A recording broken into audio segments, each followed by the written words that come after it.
Cody and Jimmy are still fighting backstage, and then we finally see that Solo comes out of nowhere, starts coming in, wants to beat him up, and then Cody's like, and that's when The Rock just shows up out of nowhere, literally out of nowhere, talking, nonstop talking, just to let you guys know that he still can talk because you were so mad that he left. Look at this. Left the arena earlier.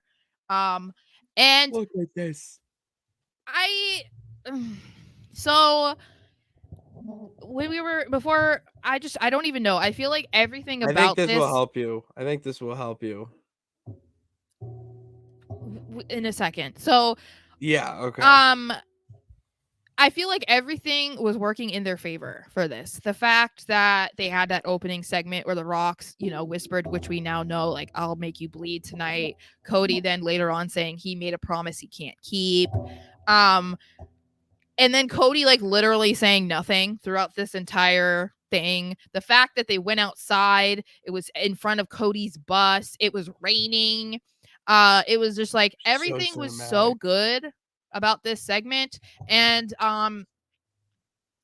The Rock just, he had the weight belt that said Mama Rhodes. He literally wiped blood and put it on the belt. Like, everything just worked so well. It really was cinema. Like, I know that people throw that around and it's like, oh, it's a joke. You just use it as like a trendy term. Like, no, this was like a movie. And before we went live, I was saying that I think I was like, oh yes, fireworks. Okay. Oh. I don't know where that came from, but I felt like, we'll talk about that comment, by the way, about Roman in a second. I want to hear your stuff first. But I felt like this was needed. This needed to happen because we need to have more reason to hate Rock. People aren't going to just hate The Rock. It's not going to happen. You heard the loud ovation that he got when he showed up. Granted, he wasn't expected to be on Raw, so I get it. But like, even when you know that he's going to be on SmackDown, he still gets like the loudest pop of the night. And it's because it's The Rock. People are going to cheer for him regardless. But in this instance, no, you can't be cheering for him when he's going up against your boy Cody Rhodes. And I felt like this was a reason to hate him. He dropped 4 F-bombs. Like, it was insane. He's bringing up Cody's mom. He brought up Dusty. Like, he was doing everything that you possibly could to get hated by people. And I felt like this was, I don't really know how to describe it other than like A+. It was so good. Absolutely incredible.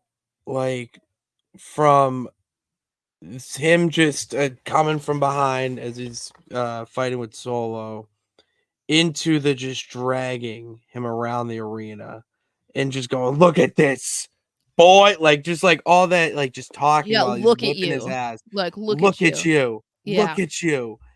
And yes. And blaming him like it's your fault that this is happening. It's your fault this is happening. And he's throwing a trash barrel just at him and like just absolutely spank him around. And then to go outside, the rain was definitely just an added help. That was incredible. It was just definitely an added help. And I want your thoughts, though, on the placement of certain trailers. I know.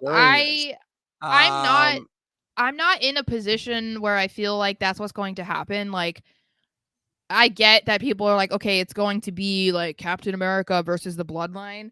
But there's really there's no connection between Stone Cold and the Bloodline and Cena and the Bloodline, really. Cena, sure, but like, I don't see, my thought process is, would it be phenomenal for them to come in and like be on Cody's side? Sure, but are they going to steal his thunder? Are they going to steal the spotlight because people are going to be like, holy crap, it's Stone Cold Steve Austin, it's John Cena? Like, I just don't know that it's necessary.